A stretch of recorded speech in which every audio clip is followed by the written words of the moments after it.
ఈరోజు వేడివేడి అన్నం, ఆకుకూర, తెలంగాణలో పచ్చకూర అంటారు దీన్ని. పచ్చకూర, దీనికి బెస్ట్ కాంబినేషన్ పల్లీలు. సూపర్ టేస్ట్, యమ్మీ యమ్మీ ఉంటుందండి ఇది. అసలు ఏ హోటల్లో రెస్టారెంట్లో దొరకని ఫుడ్ అన్నమాట ఇది.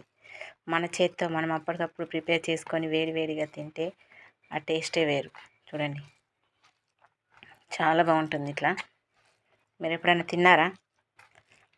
చూడండి, అయితే ఇప్పుడే ట్రై చేయండి. ఇప్పుడే తీసుకొచ్చుకొని ట్రై చేయండి. చూడండి ఫ్రెండ్స్, ఎంత బాగుంటుందో. ఆకుకూర, పల్లీలు, సూపర్ కాంబినేషన్. బాయ్ మరి. ఈరోజు వేడివేడి అన్నం, ఆకుకూర, తెలంగాణలో పచ్చకూర అంటారు దీన్ని. పచ్చకూర